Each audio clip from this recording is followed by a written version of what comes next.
Plus, later, Chicago plays Philadelphia at Soldier Field tomorrow. No, it's not the Bears and Eagles, but the game means just as much for one group of local athletes. The semi-pro football team where the athletes play during the downtime and make the city a safer place while they're at work. You go out there because you enjoy it, the camaraderie, the game itself. I mean, that means so much. I think we've become a little jaded because professional athletics as a whole focuses more on the economic side.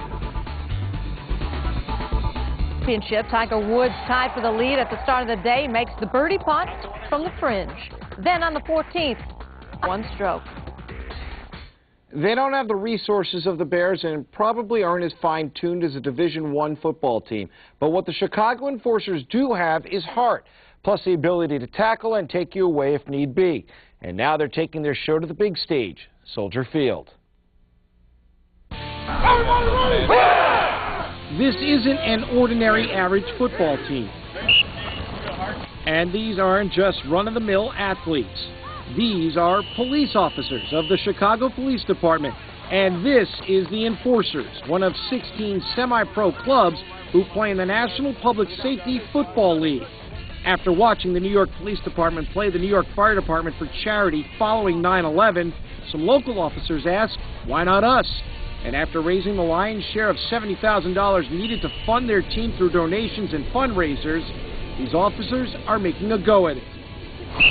Even their head coach, Officer James Aide, who is a sophomore coach at Brother Rice, wanted to spend more time helping his brothers in blue.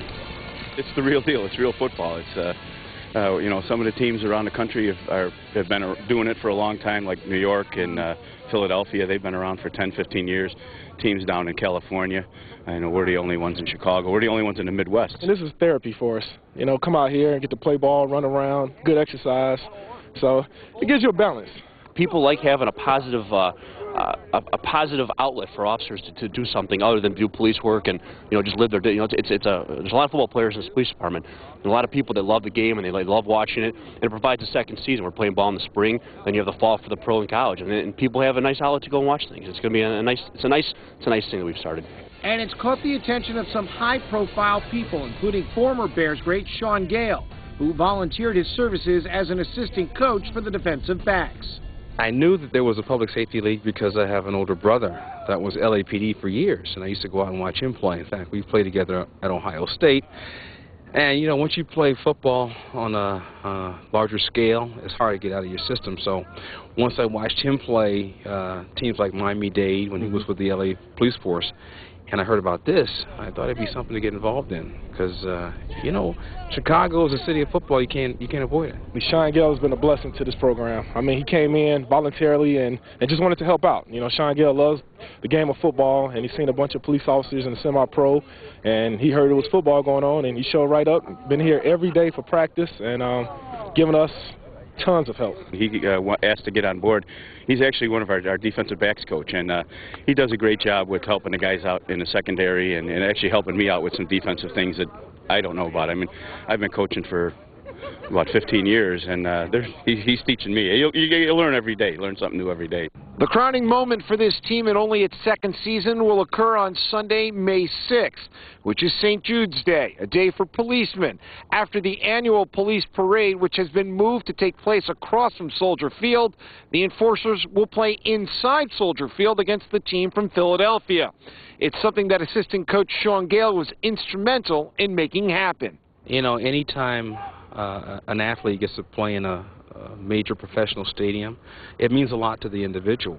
And I believe that, you know, with all that's been written and said about the Chicago Police Department in the recent months, I think this is something that it needs to reconnect the public with the institution as a whole, the police force and what they do and what they mean.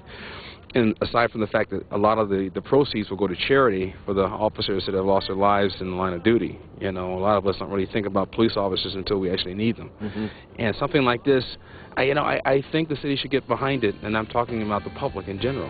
At the same time, the police players want everyone to know that by supporting the team, they'll be supporting some outstanding organizations. We have three. We have the Gold Star Families, which are basically the families of fallen police officers that have died in line of duty, performance of duty. That's our #1 charity. The police memorial, obviously, right. The new park, the new wall. I mean, just to honor those that have gone before us and those that can't play football anymore. You know, the guys that would love to be out here, but they obviously can't because they've given the ultimate sacrifice. And then the Mercy Home for Boys and Girls on Jackson. Those are our 3 charities. It's akin to the college lifestyle, or the old college lifestyle, should I say. That you go out there because you enjoy it, the camaraderie, the game itself. I mean, that means so much. I think we've become a little jaded because professional athletics as a whole focuses more on the economic side, you know, and you enjoy game day the best as a player, ex-player. With this, you enjoy all week long because these guys are out here because they really enjoy doing this, not so much of a paycheck or anything else. In fact, no police department funds are used to run the team, and players have to use personal time to travel and play in games. Even more, should an injury occur, it's up to the player to handle his own costs. These guys are here for the love of the game, and I mean, it's the love that keeps you going and drives you to get up every morning after you've been working all night and to come out here and practice every day. It's football. It's football. You know, football's a tough game, and these are all tough guys, and that are out there to win. Yeah, there's no cheap shot and that stuff like that. And you know, last year when we played a team of correctional officers from New York, and that was fun. It got heated a little bit, and then you know we settled down and help each other up, pat each other on the back, and then go out afterwards and talk about the game. Great story, Mitch. Thanks. Yeah, I talked to the officers afterwards. It is the safest place in the city when they're playing a game because basically everyone can pack heat legally there. They look like they actually have some players who can play. They got some talent. Yeah, they have. You notice I didn't get on the field with them. I stood on the sidelines in a jacket. But tomorrow's game at Soldier Field should be a great one. If you want to go out there and get tickets. It should be fun. All right, thank you. Well, still to come on the